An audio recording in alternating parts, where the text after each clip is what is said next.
새해에 새 옷을 입자, 이런 제목으로 말씀을 드리겠습니다. 사람이 아무리 건강하고 잘나도 감기 한 번 드니까 꼼짝 못하고 별 볼 일 없다. 어제까지만 해도 오늘 설교할 수 있겠나 이런 생각을 했는데 하나님께서 그래도 목을 가다듬어 주시고 설교하게 해 주셨습니다. 하나님께 참으로 감사드립니다. 이 사람이 이 마음이 참 중요한 것 같아요. 오늘 우리가 읽은 말씀에도 심령으로 새롭게 하여 그렇게 말씀하시면서 의와 진리의 거룩함으로 새로운 옷을 입자 이렇게 말씀을 하셨습니다. 출생으로 집안을 망친 한 사나이가 극적으로 회개에서 빛나는 생애를 보낸 산역사적인 인물의 사람이 있습니다.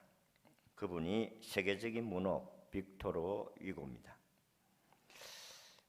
어느 날 외동딸 레오포르딘의 시체가 세느강에 발견되었습니다.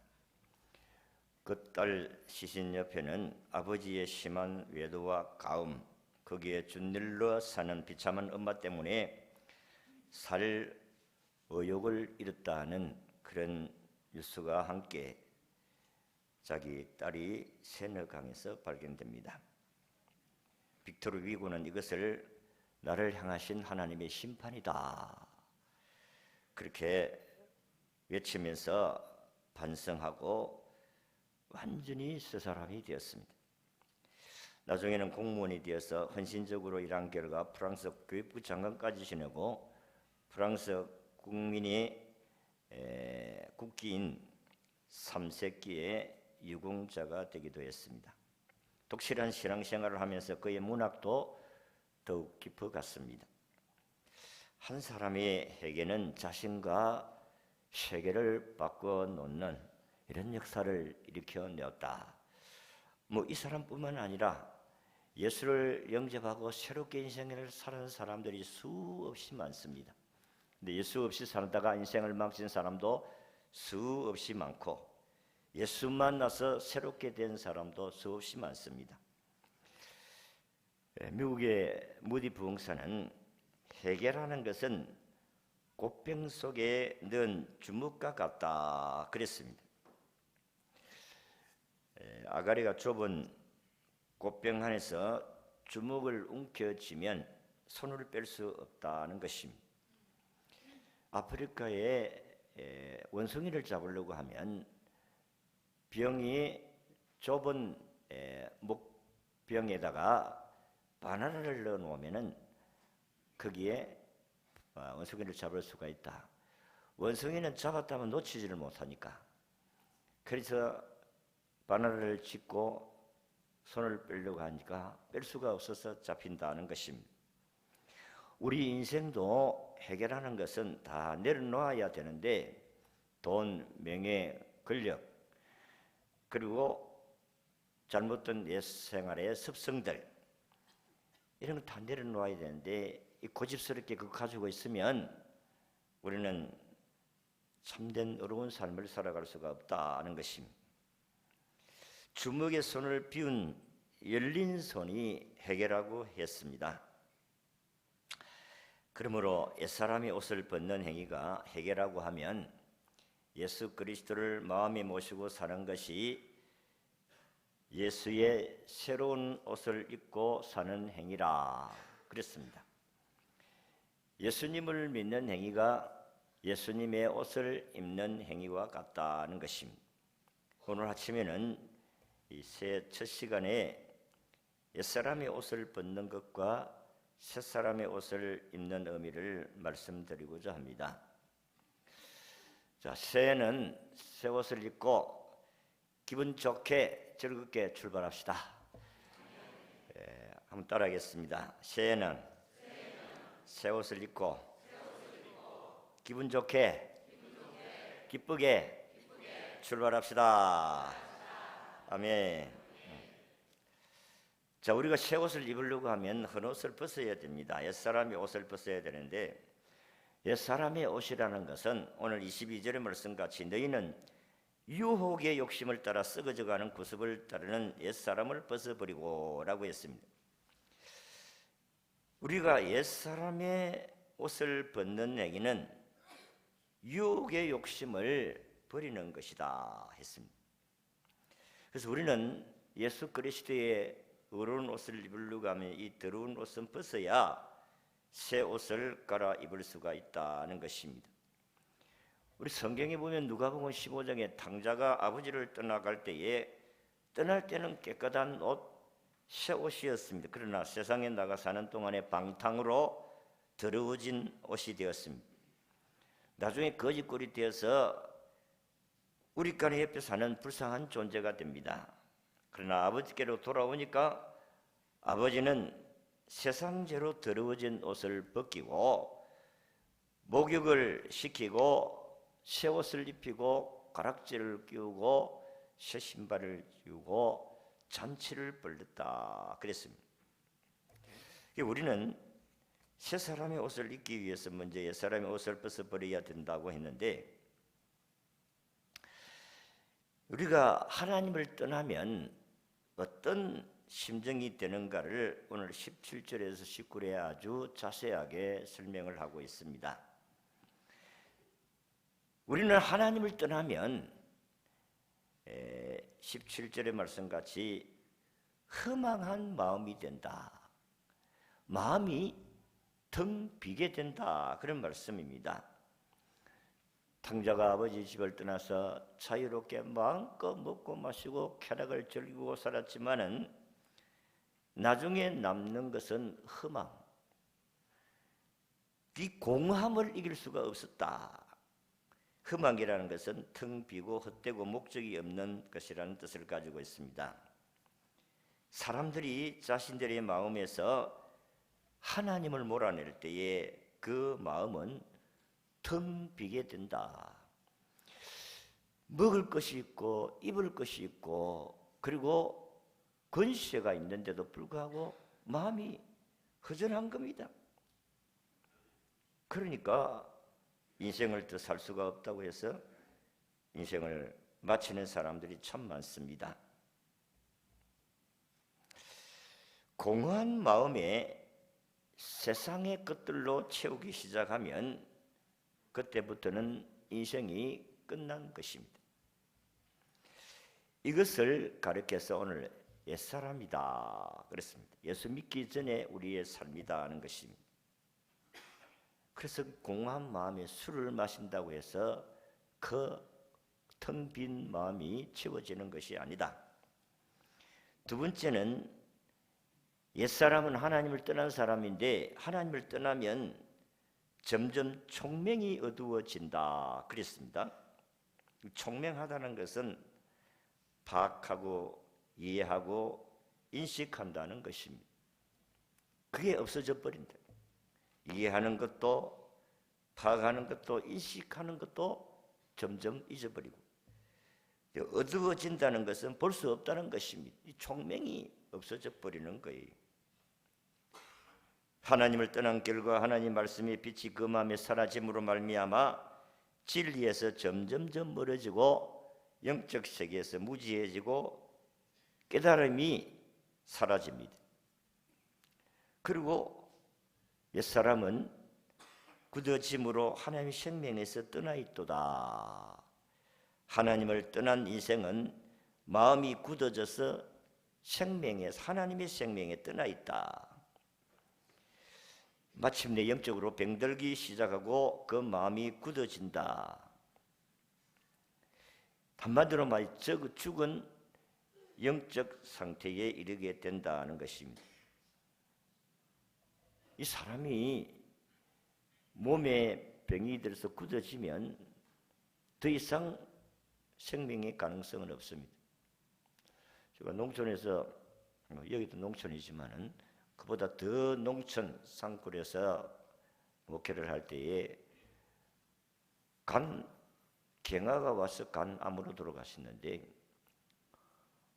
갑자기 몸이 아파서 가보니까 간경화, 간이 굳어지는, 그 진짜 만져보니까 돌덩이 같아. 떼떼나. 그 어떻게 살겠어요? 그 결과 6개월 만에 세상을 떠났습니다. 우리 마음이 이렇게 강팍해지면 해결을 할 수가 없어요. 우리는 이런 옛사람에서 벗어나야 될 줄로 믿습니다. 그러면 감각이 없어진다.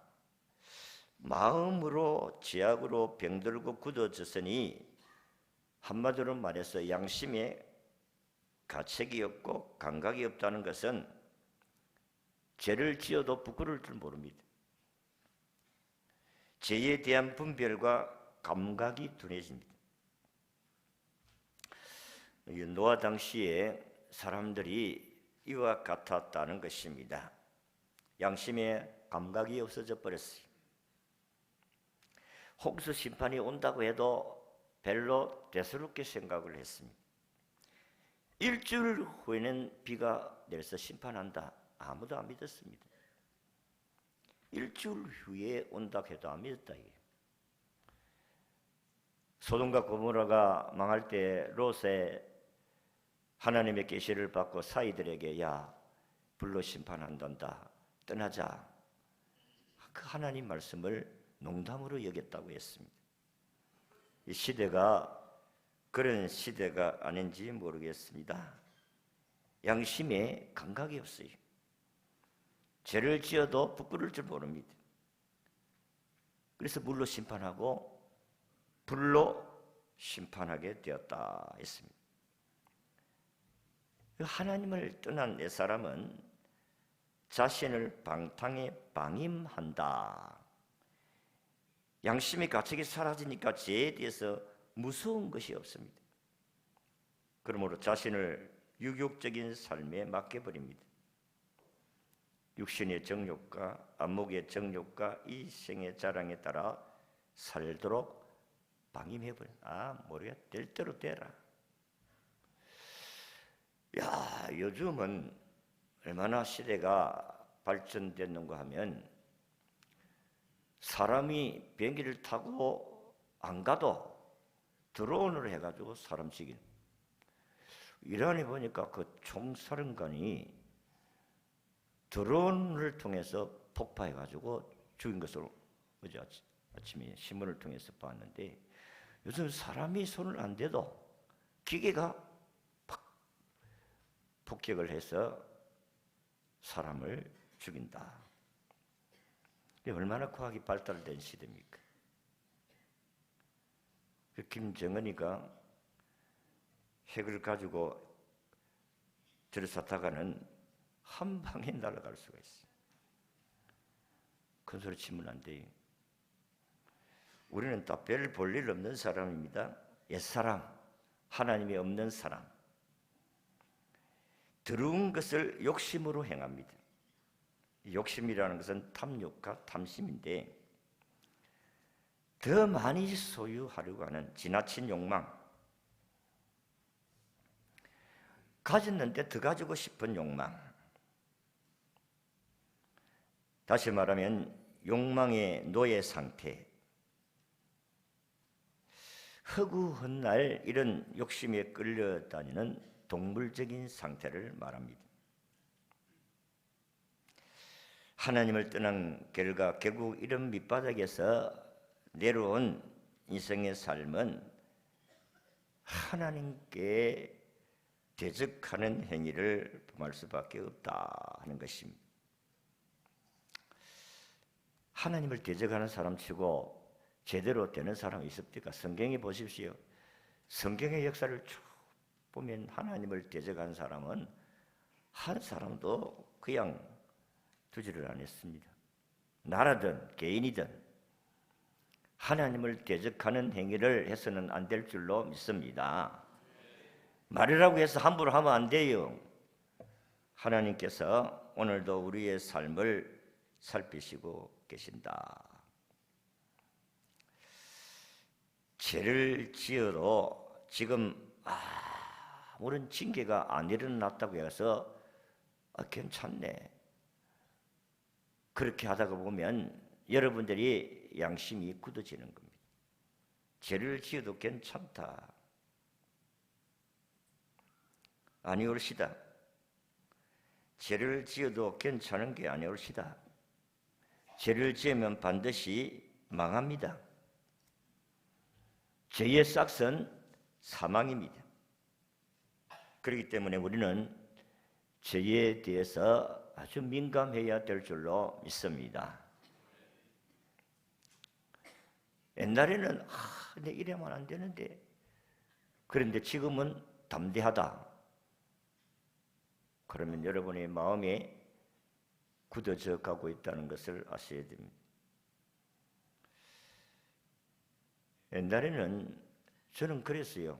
옛날에는 제가 잘 몰랐을 때는, 믿음이 어리고 수수할 때는 예배 한 번 빠지면 지옥 가는 줄 알았어요. 저는 그랬다니까요. 또 예수를 믿으면은 천사같이 될 줄 알았어요. 아니더라고요. 예수를 믿어도 인간의 본성은 그대로 있는 줄로 믿으시기를 바랍니다. 그대로 있다니까요. 예수 믿었다고 천사가 됩니까?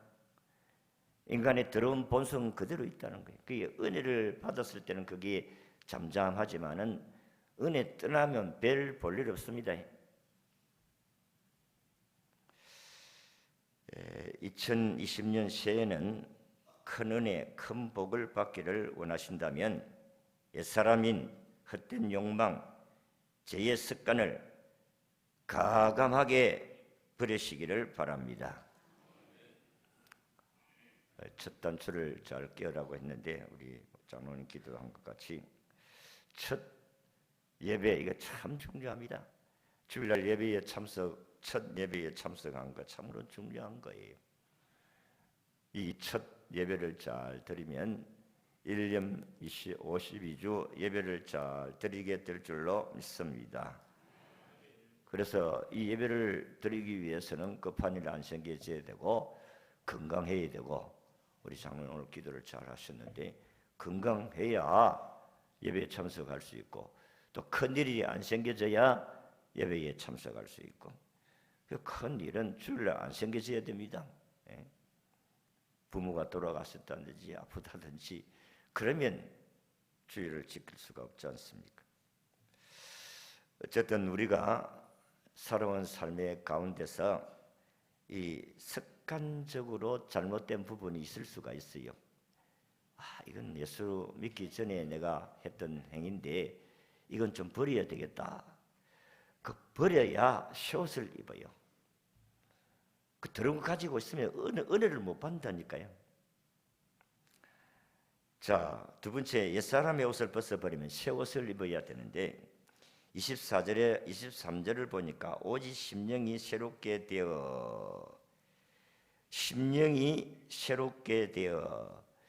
자, 우리의 마음에 예수의 마음을 품으라. 예수의 마음은 온유함과 겸손함이다 그랬어요. 예수님께서 마태복음 11장 29절에 나는 마음이 온유하고 겸손하니 나의 멍에를 메고 내게 어떻게 하라? 배우라 했습니다. 우리가 평생 교회 생활하며 배우는 것은, 예수님을 통해서 배우는 것은 겸손과 온유를 배우는 겁니다. 심령이 새로워진다는 것은 마음의 중심의 영이 새로워졌다는 것이고 예수님의 마음으로 환해졌다는 것입니다. 예수님 안에 있으면 우리는 예수님의 마음을 닮아가게 될 줄로 믿습니다. 일찍이 철학자 플라톤은 이런 이야기를 했어요. 의사들의 가장 큰 잘못은 환자의 정신을 그냥 두고 육체만을 치료하는 일이다. 정신과 육체가 하나이므로 분리할 수 없다 이랬습니다. 2300년이 걸렸어야 마음과 육체를 동시에 치료하는 정신요법 약품이 등장하게 되었다 했습니다. 요즘은 이 정신과 의사들이 아주 많은 인기를 끈다고 합니다. 왜냐하면 너무 우울증, 정신질환 부분들이 많으니까. 사실은 우리가 마음이 새로워지지 아니하면 정신도 흐려질 수밖에 없다는 것입니다. 대부분 병이 신경성으로 생긴다는 것이 의학계의 주장인데, 코넬 대학교의 교수인 러셀 세실 박사는 세계적인 관절염 권위자인데, 그는 관절염을 일으키는 가장 큰 원인이 결혼의 파탄, 경제적인 재난, 고독, 근심 등이라고 했습니다. 그런데 여인들은 열심히 화장을 많이 합니다만 여자들이 바르는 화장품값만 해도 얼마나 비싼지 살림 비용 중 많은 비중을 차지한다고 했습니다. 화장을 많이 안 하는 사람은 그렇지 않지만 화장 아니면 바깥을 나갈 수 없는 사람들은 어쨌든 화장을 하셔야 돼요. 아니, 화장을 하셔야 된다니까, 여자분들은. 왜냐하면 오늘 자신의 모습도 그렇지만은 다른 사람들에게 기분 좋도록 하기 위해서 그런 것입니다. 내 혼자 사는 것 같아야 뭐 자기 멋대로 살면 되지만은 여러 사람과 함께 공동생활을 해야 되기 때문에 사람들에게 기쁨을 주기 위해서 우리가 우리 자신을 밝게 하기 위해서 화장을 하는 것입니다. 그런데 화장을 많이 하면 할수록 오히려 피부의 노화가 빨라진다. 우리 여인들이 좋은 얼굴, 좋은 피부를 유지하려고 하면 마음이 밝아야 얼굴도 밝아질 수가 있다 하는 것입니다. 그래서 데일 카네기는 말하기를 근심은 아름다움을 망친다. 근심만큼 여자를 늙고 멋있게 만드는 것도 없다. 표정을 굳게, 턱을 오그라지게 하고 주름살을 찌푸린 얼굴, 부스럼 여드름 종기를 근심이 일으킨다. 그렇게 말을 했어요. 우리의 심령, 우리의 마음에 속옷을 입었습니다. 그러면 겉옷도 입어야 되지 않겠느냐. 심령이 주님을 모심으로 해서 그 마음을 가졌다면 겉옷도 입어야 된다. 그 겉옷이 24절에 의와 진리와 거룩함이다. 아무리 심령이 새롭게 변했을지라도 우리의 겉모양의 삶이 의로운 삶, 진리의 삶, 거룩한 삶으로 나타나지 못하면 새 사람이 속옷만 입고 겉옷이 입지 않는 모습이다. 그러므로 새 사람이 된다는 것은 가만히 앉아서 저절로 되는 것이 아니라 하나님의 역사하심과 우리의 힘씀이 합해져야 한다는 것입니다. 그러므로 우리 성도들은 경건의 연습이 필요하다. 의롭게 살려고 하는 연습, 진리로 살아가려고 하는 연습, 거룩해지려고 하는 연습. 이거 게으리 하면은 우리가 하나님이 원하시는 새 옷을 입고 폼나게 살아갈 수가 없습니다. 여러분들은 어떻게 새 옷 입으면 기분 좋잖아요. 폼나게 한번 걸어보고 싶지 않습니까? 근데 헌 옷을 입으면 폼나고 싶지 않아요. 우리는 심령이 새롭게 예수를 영접해서 우리의 마음이 주님 마음으로 변화되어지고 그 다음에 겉옷을 입어야 되는데 그 겉옷은 의와 진리와 거룩함의 삶이다. 자, 이런 삶은 어떤 삶을 말하는가 하면 25절에 보니까 진실된 삶을 살려고 힘쓰는 자다 하는 것입니다. 그런즉 거짓을 버리고 각각 그 이웃과 더불어 참된 것을 말하라. 이는 우리가 서로 지체가 됨이라.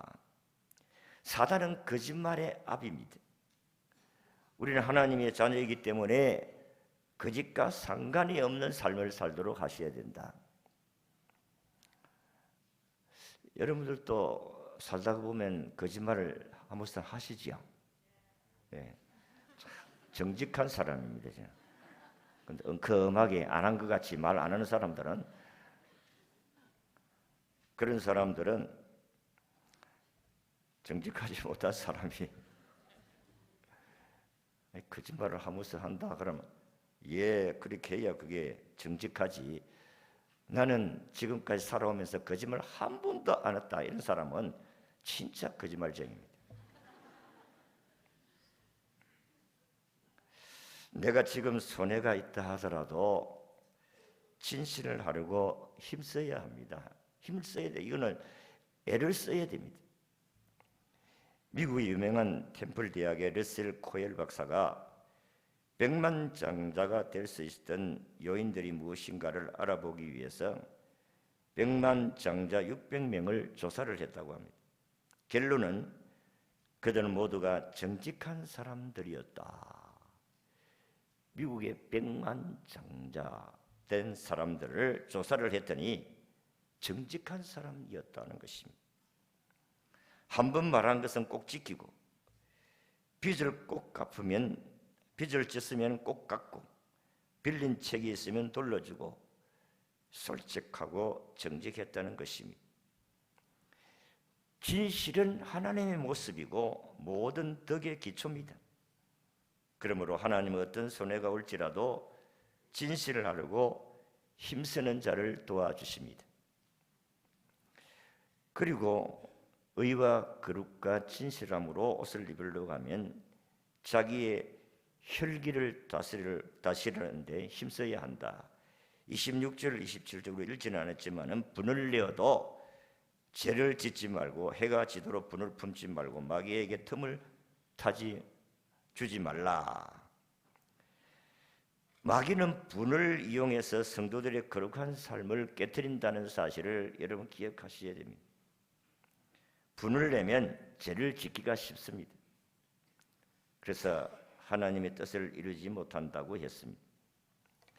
우리가 꼭 기억해야 될 것은 아무리 거룩한 옷을 입고 깨끗한 옷을 입고 지나가더라도 그 사람이 이상한 행동을 하면 그분을 정상적으로 보지 않습니다.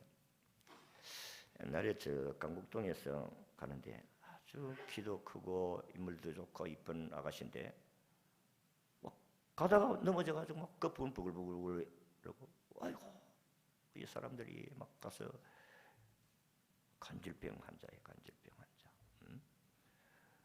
그래가지고 한참 한 5분 정도 하더만은 털털털 이러고 다시 가더라고요. 야, 참 사람이 아무리 예쁘고 좋은 옷을 입어도 병이 들려 있으면 정상적인 사람으로 보지 않듯이 예수 믿는다고 하면서 거짓말을 잘하고 혈기를 잘 내고 그러면 하나님의 영광을 가릴 수밖에 없다. 세 번째는 의와 거룩과 진실의 거룩을 옷을 입으려고 하면 선한 일에 힘써야 된다. 도둑질하는 자는 다시 도둑질하지 말고 돌이켜 가난한 자들이 구제할 수 있도록 자기 손으로 수고하여 선한 일을 하라 그랬습니다. 우리가 본문에 우리는 일하는 목적이 자기들만의 행복을 위해서 사는 것이 아니고 약한 자와 어려운 사람들을 도와주기 위해서 구제하기 위해서 일을 한다는 것입니다. 그래서 여러분 기도하실 때 하나님 축복을 해주세요. 나도 하나님께서 물질적인 복을 주시면 선한 일에 힘쓸 수 있도록 도와주세요. 선한 일에 힘쓰겠습니다. 주여 저희도 물질의 복을 주옵소서. 기도하시기를 바랍니다. 네 번째는 의와 진리의 거룩함으로 살아가려고 하면 덕 있는 말을 하도록 힘써야 된다. 29절에 보니까 무릇 더러운 말은 너 입 밖에도 내지 말고 오직 덕을 세우는 데 소용되는 선한 말을 하여 듣는 자들 은혜를 끼치게 하라 그랬습니다. 더러운 말은 중상모략이나 악담이나 험담을 말합니다. 이것은 마치 썩은 과일과 같다는 것입니다. 썩은 과일이 옆에 있으면 다른 과일을 저절로 옆에 썩어가는 것을 아마 경험해 보지 않았습니까? 그러니까 더러운 것은 드러내야 됩니다. 더러운 말이 나오면 옆에도 같이 물든다는 사실을 알아야 됩니다. 어떤 사람은 이런 이야기예요. 저 사람은 참 신앙은 좋기는 좋은데 저 말하는 게 행산의 개차반이다. 신앙이 좋은 사람입니까? 안 좋은 사람입니까? 예? 저분은 참 신앙은 좋기는 좋은데 행사나 말하는 게 개차반이다. 신앙이 좋은 사람입니까? 안 좋은 사람입니까? 안 좋은 사람이지. 신앙이 좋은 사람이지 말하는 거 행동이 개차반이다. 그건 안 좋은 사람이에요. 개차반일 수가 없지요. 그리고 서로 사랑해야 서로 사랑하는 데 다섯 번째 힘써야 된다. 31절에서 32절 오늘 마지막까지 읽어야 될 시간이 다 문을 냈는데 너희는 모든 악독과 노함과 분냄과 떠드는 것과 비방하는 것을 모든 악의와 함께 버리고 서로 친절하게 하며 불쌍히 여기며 서로 용서하기를 하나님이 그리스도 안에서 너희를 용서하신 같이 하라. 사탄은 우리 속에 온갖 가라지를 심어 놓습니다. 근심, 불안, 두려움, 악독, 노함, 분냄, 떠드는 거, 해방하는 거, 악의를 심으려고 합니다. 이런 마음을 가지고 있으면 마귀가 탁 틈을 탄다니까. 들어와가지고 그래 싸워라 싸워. 마귀는 우리 속에 들어와서 하나님의 영광을 가리게 한다는 사실을 아셔야 돼요. 그래서 우리는 경건 연습을 힘써야 하는 줄로 믿습니다. 왜냐하면 우리는 아담과 하와가 우리에게 물러준 불순종의 이 죄악의 쓴뿌리가 우리에게 있다 이 말이에요. 이 은혜로 우리가 이겨내가는 것이지 은혜 받지 못하면 그냥 나오는 대로 말하고. 내가 깜짝 놀란 거 우리 아파트 가면 아이들이 참 많아요. 근데 아이들이 한 2, 3학년 정도 되는데 이야 욕을 하는데 10원짜리 나오고 막 와 얼마나 놀랐는지 몰라요. 이야 어떻게 저렇게 욕을 잘하나. 우리는 경건 연습을 해야 되는 줄 믿습니다. 경건 연습을 해야 돼요. 그래야 내 자신을 지킬 수가 있지. 안 그러면 못 지킵니다. 그러니까 여러분들은 아이들 우리 교회 잘 나간다고 해가지고 우리 아이들 괜찮겠지. 아니오시다. 그 바깥에 나가면 아이들 욕하는 아이들 그 욕 배운다니까요. 모 교회 정집사는 분이 있는데 우리 교회 정집사 말고 다른 교회 정집사가 분 있는데 제멋대로 살아가는 한마디로 말해서 엉터리로 믿는 집사라 그렇게 이야기할 수도 있겠어요. 예배 시간에는 제일 늦게 왔다가 나가는 것은 축도하기 전에 일찍이 나갑니다. 11조가 아까워서 그냥 예의상 5만 원씩 합니다. 그런데 이상하게도 이 사람에게는 되는 일이 없어요. 하는 일들마다 안 되는 거예요. 그래서 마지막으로 빚을 내어서 식당을 했는데 그거마저도 안 되었습니다. 게다가 아내는 도와주지 않습니다. 왜? 구역 예배, 수요 예배, 금요 기도에 예배는 다 나가니까. 그러니까 늘 싸웁니다. 근데 어느 날 정집사가 보건소에 가서 건강검진을 받았는데 간염이라는 진단을 받습니다. 이게 조금 더 나가면 경화가 옵니다. 그런데 그 말을 듣고 좋다는 약과 건강식을 다 복용했지만은 낫지를 않았습니다. 점점 자기의 간은 단단해져 가는 것입니다. 내 인생을 이렇게 마쳐야 되나? 그렇게 생각하다가 그렇지 하나님께 기도할 수밖에 없지. 하나님만이 하실 수가 있는 거야. 그래서 그는 그때부터 주일은 물론이거니와 수요 기도에, 금요 기도에, 새벽 기도에 안 빠지고 참석을 하고 심지어는 기도원까지 가서 기도도 하고 어쨌든 하나님 불쌍히 여겨달라고 그러다 보니까 은혜를 받았어요. 예수님 만난 줄로 믿습니다. 얼마나 기쁜지. 그는 부인이 교회에서 늦게 와도 아무 말도 안 하고 화내지도 않고 더 열심히 활약하고 그 자기도 열심히 충성을 했습니다. 그런데 하나님이 참으로 축복을 해주셔가지고 식당 한다고 빌렸던 2천만 원도 7개월 만에 갚았습니다. 식당도 2배로 확장이 되었습니다. 간염도 깨끗하게 치료받은 줄로 믿습니다. 완전하게 새 사람이 되었어요. 오늘도 하나님은 우리를 새로운 인생의 삶을 살아가기를 원합니다. 작년에 좀 험하게 살았다고 하면 금년에는 주님의 새 옷을 입고 다 벗어버리고 새롭게 살아갈 수 있는 새해가 될 수 있기를 바랍니다. 그래서 우리는 심령이 예수를 마음에 모시고 우리의 마음이 새롭게 되어도 우리의 외투가 들어오면 안 됩니다. 의, 바르게 사는 거 아니겠어요? 거룩, 진실, 이 옷을 입어야 폼나는 거예요.